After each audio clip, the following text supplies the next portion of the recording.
RRB, l'invité du matin. Bonjour Elisabeth Noir. Bonjour Nicolas. Après avoir reçu Romel Pidgeot et Pételo Sao, place ce matin à la tête de liste Génération Mont d'Or. C'est Nina Juliet que nous recevons ce matin, elle conduit la liste Génération Mont d'Or. Bonjour. Bonjour. Merci d'avoir accepté notre invitation. Un petit rappel du premier tour, votre liste est arrivée deuxième le 15 mars avec 22,72% des suffrages. C'est un résultat qui vous a fait plaisir ? Pour Génération Mont d'Or, c'est une grande victoire. Pour une première participation, on n'avait pas d'électeurs avant. Aujourd'hui, on se place en deuxième position et on repart pour ce deuxième tour avec du coup la même envie, la même conviction. Vous avez fait le plein des voix au premier tour, non ? Est-ce que vous pensez que vous pouvez encore en trouver, élargir votre champ ? Pour nous, tout est encore possible, puisque 10 500 Mont-d'Oriens ne se sont pas déplacés au premier tour, donc un Mont-d'Orien sur 2. L'équipe sortante ne rassemble qu'un Mont-d'Orien sur 5. Donc on sent bien qu'elle ne rassemble plus. Près de 43% quand même. Oui, mais il y a 22 000 électeurs, ils font 4 000 voix, ça fait un électeur sur 5. Et donc ça prouve bien qu'il y a une place pour le changement, puisque les électeurs sont pas allés voter, ou alors ils se sont portés sur des voix d'opposition. Donc aujourd'hui, on a la possibilité de transformer l'essai du premier tour. Pour nous, le changement est à portée de main. Il faut maintenant que les électeurs, et d'ailleurs, je m'adresse à eux, chers Mont-d'Oriens, si vous voulez du changement, si vous voulez que le Mont d'Or entre dans le 21e siècle, si vous voulez mettre fin à 35 ans de règne, je suis désolée de le rappeler, mais le Mont d'Or est dirigé depuis 35 ans par les mêmes et pour les mêmes. Donc si vous avez envie de ce changement ça, comme nous... C'est un peu facile, c'est un nouveau maire, il va vous dire, ça fait pas longtemps qu'il occupe les fonctions, et il dit le curieux. Vous pouvez pas dire que ça fait 35 ans qu'il est maire. En tout cas, c'est la même équipe. On lui a transmis le flambeau, comme ses prédécesseurs. On démissionne un an avant et puis on transmet le flambeau, on prépare le candidat qui suit. Il l'a pas vraiment choisi d'être candidat. Ce qui fait toute la différence avec moi, qui vraiment ait envie de diriger le Mont d'Or, qui a envie d'être maire, et j'ai choisi d'y aller. Et je lâcherai rien, ça c'est sûr. Est-ce que l'expérience, c'est pas aussi un atout pour diriger une grosse commune comme celle du Mont d'Or ? Si, mais moi aussi j'ai beaucoup d'expérience. J'ai été 5 ans élue du Congrès, j'ai présidé de nombreux conseils d'administration où les budgets étaient élevés. L'Agence calédonienne de l'énergie, c'était plus d'1,5 milliard de budget. J'ai déposé un certain nombre de projets de loi. Et puis surtout, j'ai une équipe qui est extrêmement compétente. Donc, à savoir où se situe l'expérience, moi en tout cas, j'ai choisi de faire une liste qui permettait de répondre aux demandes des Mont-d'Oriens. Les Mont-d'Oriens veulent de la sécurité. J'ai 7 personnes qui sont compétentes en matière de sécurité sur ma liste. J'ai 3 policiers municipaux, j'ai 2 gendarmes, ex-gendarmes, j'ai des membres de l'association Voisins Vigilants. Et puis le pendant, c'est bien sûr la prévention, donc une équipe renforcée aussi en matière de prévention pour la jeunesse, mais également de solidarité pour les personnes âgées. Et puis un autre point fort de notre liste, c'est le développement économique, avec la présence de 7 chefs d'entreprise sur notre liste. On va revenir sur tout ça, mais un mot tout de même sur les alliances en vue de ce second tour. Vous n'avez pas été tenté de vous associer à quelqu'un à l'une des autres listes, parce que vous retrouvez encore 4 listes au second tour au Mont d'Or ? On a eu des discussions, parce que effectivement, certains candidats, et je pense notamment à l'Éveil océanien, s'inscrivaient aussi dans une démarche de changement.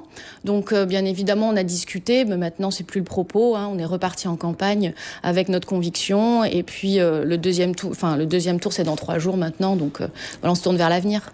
Les grandes lignes de votre programme, donc vous nous en donniez quelques mots déjà. On entend beaucoup parler au Mont d'Or, parmi les autres candidats notamment, de transport, de logement. C'est aussi des points forts pour vous, des thèmes essentiels ? Ce sont des thèmes essentiels, mais le premier thème et la priorité, c'est la lutte contre l'insécurité. Je veux dire, on peut pas nier le problème de Saint-Louis et de la route de Saint-Louis. Quand vous savez que les Mont-d'Oriens du Sud, il y en a pas un qui s'est pas fait caillasser ou qui s'est pas fait tirer dessus au pire. La semaine dernière, on avait encore un événement tragique qui s'est produit. Moi, j'appelle ça une tentative de meurtre, tout simplement. Donc, le problème de la sécurité, c'est quand même la priorité du Mont d'Or et c'est ce que veulent les Mont-d'Oriens. Mais on y répond comment ? Une fois qu'on a dit il faut de la sécurité, tout le monde est d'accord. Quelles sont les réponses qu'on apporte ? Il y a toujours le dilemme entre prévention, répression. Comment est-ce que on articule tout ça et qu'est-ce que vous privilégiez, vous ? Il faut d'abord que le maire arrête d'être laxiste. Il faut pas fermer les yeux. Il faut, à chaque fois qu'il y a un acte comme celui de la semaine dernière... C'est pas une accusation un peu gratuite ? Le laxisme ? Écoutez, la semaine dernière, il y a eu un acte très grave. Est-ce que vous avez vu le maire condamner cet acte-là ? Est-ce que vous avez vu un communiqué de presse officiel? Est-ce que vous avez vu le maire interpeller officiellement l'État? C'est un communiqué qui change la sécurité, Non, mais à force de ne rien dire, on a l'impression tout simplement qu'on ne fait rien pour les Mondoriens, que presque la situation est normale, qu'elle est banale. Et ça, c'est inadmissible. La première responsabilité du maire, c'est de taper du poing sur la table et de demander à l'État de faire régner l'ordre. Quand on sait que le maire a été prévenu 24 heures après cet incident, ça veut dire que tout simplement, il compte pas dans le jeu. C'est la troisième roue du carrosse et ça, c'est inadmissible. Ça dépend du maire. Il doit taper du poing sur la table. Alors, je dis la main parce que je suis une femme. Mais on doit vraiment se faire entendre. On peut pas ne passer à côté et laisser l'État comme ça laisser s'installer une zone de non-droit. Ça, c'est inadmissible. Et alors, quelle est la réponse que vous apportez à ces problèmes d'insécurité au Mont d'Or? Vous dites que vous avez plein de spécialistes, mais répression, prévention, on a le sentiment tout de même, on en parlait avec Romuald Pigeot il y a 48 heures, que les choses se sont quand même améliorées à Saint-Louis en raison d'un certain nombre d'actions qui ont été menées. Vous le contestez? Vous pouvez pas dire ça aujourd'hui à la radio alors que tous les Mondoriens nous écoutent. Encore hier soir, des gens se sont fait caillasser. Vous pouvez pas dire que la situation, elle s'est améliorée. Ça, c'est pas possible. C'est vraiment pas le cas. Et en plus de ces caillassages ou des problèmes de la route, il y a aussi des problèmes de cambriolage. Et quand on appelle les gendarmes, ils ne viennent pas. Je vous l'assure, Elisabeth, ils ne viennent pas. Donc aujourd'hui, la solution, c'est certainement pas de mettre nos policiers sur des motos. Non mais soyons sérieux 2 secondes. Non mais vous, alors qu'est-ce que vous proposez? Nous, ce qu'on propose, c'est de mettre en place une police municipale H24 du jeudi au lundi pour que les plaintes des Mondoriens soient entendues et qu'on puisse y apporter une réponse. Donc les policiers municipaux pourront être en charge de régler les nuisances sonores. Vous savez, quand vous appelez régulièrement les gendarmes parce que vous n'en pouvez plus, qu'il y a du bruit en bas de chez vous, qu'ils ne viennent pas, que vous avez appelé 10 fois, 15 fois, vous savez, parfois ça peut conduire à des situations dramatiques comme celles qu'on a connues à Porte de Fer. Donc là, on aura une police municipale qui pourra répondre à toutes ces plaintes. Ce qui laissera à la gendarmerie le soin d'intervenir sur des actes beaucoup plus importants qui concernent beaucoup plus la route, par exemple, ou des cambriolages d'armes, etc. Mais il nous faut une police municipale présente sur le terrain H24 pour pouvoir répondre aux plaintes des Mondoriens, et ça, c'est ce qu'on propose. La prévention, pour vous, c'est pas du tout une solution à ces problèmes de délinquance et d'insécurité? Ah si, bien entendu, il faut traiter les deux de front. D'abord la sécurité, mais parallèlement la prévention. C'est d'ailleurs pour ça qu'on a renforcé notre équipe sur la liste avec des gens qui sont au quotidien au contact des jeunes ou qui travaillent dans de l'insertion. Donc il faut mettre en place plus de proximité au Mont d'Or. Ça, c'est vraiment le problème. Et d'ailleurs, on l'a bien ressenti pendant la crise, parce qu'on n'a pas vu les conseillers municipaux du Mont d'Or. Pendant la crise sanitaire. Exactement, pendant la crise sanitaire, on a bien vu qu'on avait raison en proposant davantage de proximité. Au Mont d'Or, c'est pas compliqué. Tout est centralisé à Robinson, à Boulary, à Saint-Michel. Voilà. Il y a l'action sociale, l'action sportive, l'action culturelle. Tout est centralisé à ce niveau-là. Et il n'y a rien à Yahweh. À Yahweh, 4000 habitants dans le quartier, 3 écoles. Aucune infrastructure publique. Et parallèlement, dans le sud, rien non plus. Donc nous, on veut un vrai réseau de proximité pour pouvoir décentraliser l'action de la mairie et être au plus proche de nos administrés. Et ça, en étant proche des gens, on construit un réseau, on est informé et on peut intervenir le plus rapidement possible quand les gens ont des problèmes ou quand il faut aider des familles.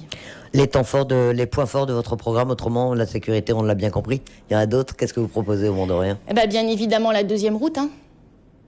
Parce que cet entre-deux tours, il a duré 3 mois. Et pendant ces 3 mois, qu'est-ce qu'on a appris? Que le projet de la deuxième route, il avait été reporté.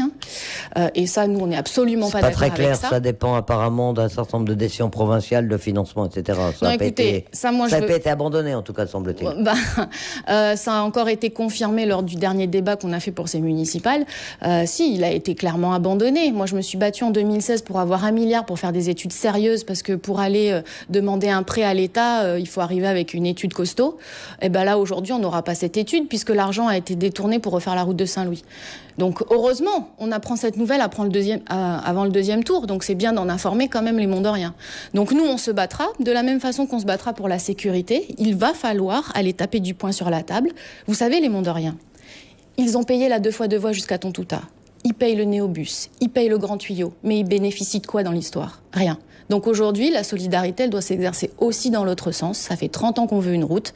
Donc moi, j'irai faire ce qu'il faut pour pouvoir obtenir les prêts qu'il faut pour mettre en place et construire cette deuxième route. La manière dont vous avez fait campagne pendant ce second tour, ça se termine maintenant, l'élection est dans quelques jours. Comment ça s'est passé? Vous êtes allé à la rencontre des gens, pas de meeting, pas de grande manifestation? On a fait comme le premier tour, on a fait beaucoup de proximité avec les parkings des grandes surfaces, avec du porte-à-porte, du phoning.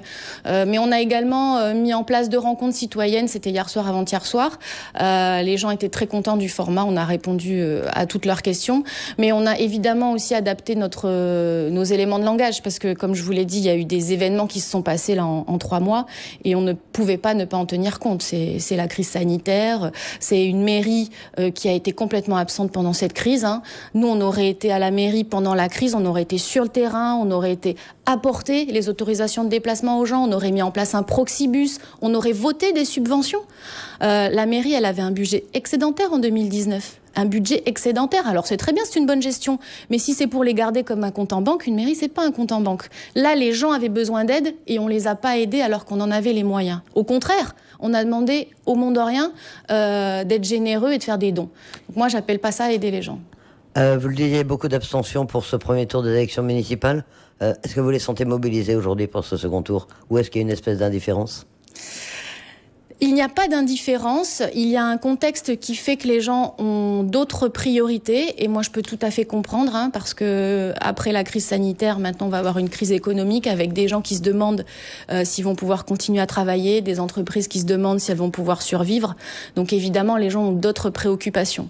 Mais pour autant, sur le Mont d'Or, on a vu que les gens avaient envie de changement. Les gens veulent une nouvelle équipe, veulent une nouvelle façon de faire, veulent plus de proximité. Nous-mêmes, dans notre campagne, on n'a pas fait des grands meetings avec des grands discours. C'est toujours dans la discussion, dans le débat et dans l'échange.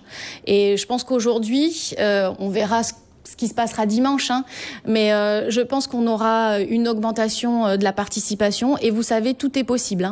15% de participation supplémentaire au Mont d'Or, et tout peut basculer, le changement peut devenir une réalité, un nouvel élan est possible. Nina Juliet, qui conduit la liste Génération Mont d'Or, merci d'avoir accepté notre invitation. Merci beaucoup. Bonne journée.